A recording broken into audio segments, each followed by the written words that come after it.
What's going on, guys? B-Dog here. So today we have a Dead by Daylight guide for you.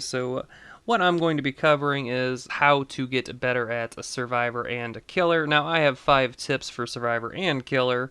Now these are going to be pretty general tips, just some stuff to help you figure things out and to also get you into the habit of doing things whenever playing a Survivor and Killer. Some of these tips are going to help you out, while some are just going to help you get into a better habit of doing certain things. But with that being said, let's go ahead and cover our 5 Survivor tips. Alright, so our first tip for the Survivor is learning not to run. Now, this might seem very basic and just seem, a little strange, but this is obviously a huge part of not being found. The less scratch marks you leave, you are way harder to find. Another thing I would recommend is to always stay crouched and use the perk Urban Evasion. This is going to help you a lot because you can still move at the same speed as you were walking, but you're also staying crouched. So it's also just going to help you not only leave less scratch marks, but at the same token, it's going to help you blend in a little bit more with the environment because you're not up and walking around. But with that being said, let's go ahead and go to tip number 2. Alright, so the second Survivor tip that I am going to cover is knowing what type of perk build to use. Now, this is pretty much all down to personal preference and your playstyle. Now, one thing I really want to hammer home is just because something is a meta type of perk, so for example, like a borrowed time, it does not necessarily mean it's going to pertain to you or it's going to help you out in any way just because a lot of people run it. Now, the reason why it's important to find a perk build or a set of perks that work for you is because let's say you have a perk build that revolves around, being a little bit stealthier and requires you to, repair generators and increase the generator speed.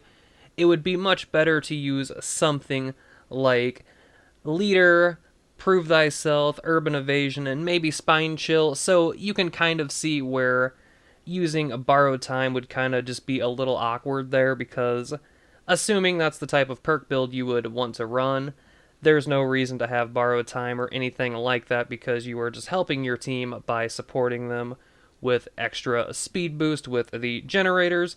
But with that being said, let's go ahead and go to tip number 3.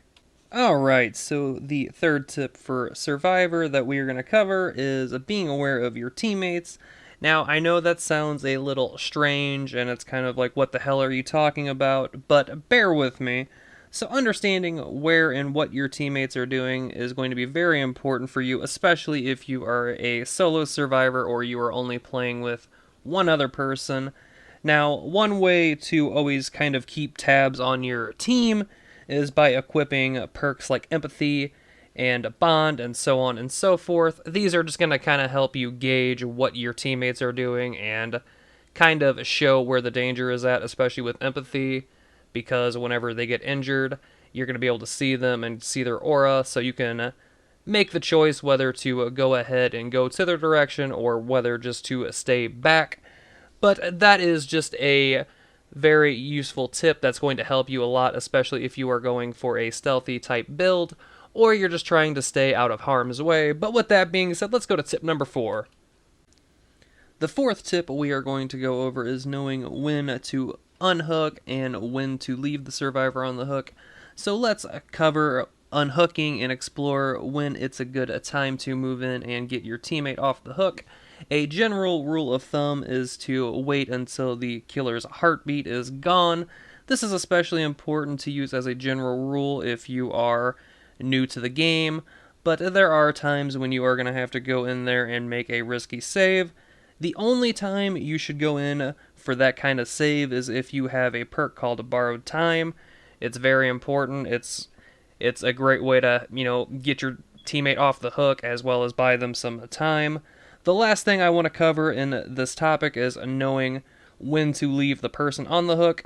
If the killer is camping and does not leave the person on the hook, don't even risk it because you're already down a teammate. They're already guaranteed a sacrifice. Unfortunately, there's going to be no way to get them.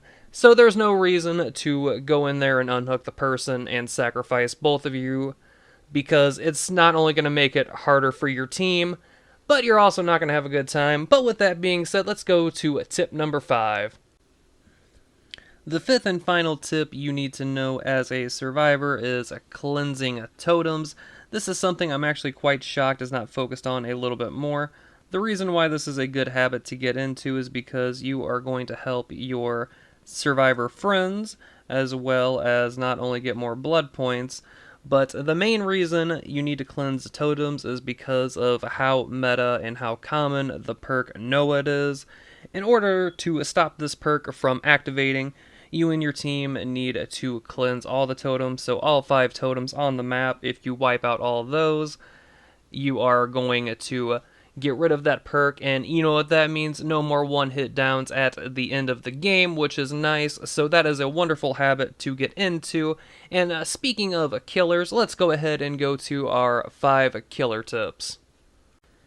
Alright, so my first killer tip is, if you are using a Hex Totem, do not run straight to it, because more times than not, you will spawn somewhat close to a survivor. Obviously, you're not going to spawn right next to them, but you sometimes are going to be reasonably close to them, and sometimes they tend to follow you, especially if they are a Survive with Friends group.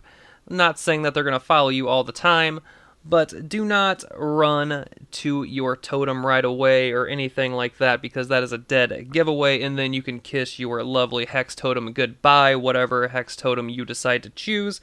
It's happened to me quite a bit, and let me tell you, it is definitely not fun.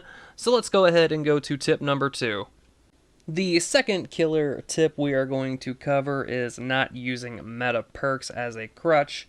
This sounds a little strange because everyone uses meta perks, and in my opinion, it does not help you really in any way. In fact, I would say it's a horrible habit to get into because it really limits your potential as a killer, and it makes you rely on other stuff rather than how good you are. But there are some really good substitutes that are not quote-unquote meta perks, and here are just a couple. So we got Make Your Choice, Devour Hope, Pop Goes the Weasel, and Thrilling Tremors. Now there's a whole host of other ones that are going to be quite helpful, but those are just a few, and that way you're not using every meta perk imaginable. But with that being said, let's go to tip number 3. The third tip is very important, and each and every killer needs to learn this, and this is about learning and understanding a survivor's movement. This is really a skill and a habit you will develop more as you play the game and just get more experience and understand what people are doing. But this is going to be very essential because it's going to help you slow down the amount of times you're going to be looped, and as well, you're going to be able to get a better gauge of where survivors are going. So one thing you need to think about whenever you are in a chase with a survivor is, what would you do next? Now, I know that might not be like the same thing that that particular survivor is thinking at that time, but that is a much better way to think about it, and more times than not, you are going to guess right. So one example, as weird as this sounds, is if you are getting looped nonstop and there's a window there, the best way to do it is to, instead of constantly chasing them, try to cut them off and force them into a mistake. Or the same rule applies with a pallet. Instead of constantly doing a big circle, why not just try to cut them off or turn around and go the opposite way? That way you can get your free hit, or you can get a free down. But with that being said, let's go to tip number 4. The fourth killer tip that I'm going to talk about is use perks to cover up your weaknesses. Now, there are a lot of perks that can help you cover up pretty much any weakness you have as a killer. For example, just for me, I have a hard time tracking survivors because I am a nurse main. So whenever I blink and hit a survivor and they move erratically, I like to use the perk Bloodhound, because myself, sometimes it's hard for me to actually keep up with them and guess where they're going, especially if they pulled a really good move on me. So that way, I don't lose them and I can always follow their blood with that perk. Now, that's just one example for me that I struggle with at times, so I use that perk. Now, there are many other perks out there that will cover up, like I said, a lot of your weaknesses, but make sure if you are weak in one point as playing killer, you have a perk to help aid you, and that will help you find survivors or build on your strength and hide your weakness. The fifth and final tip I'm going to talk about is using every killer and understanding their power.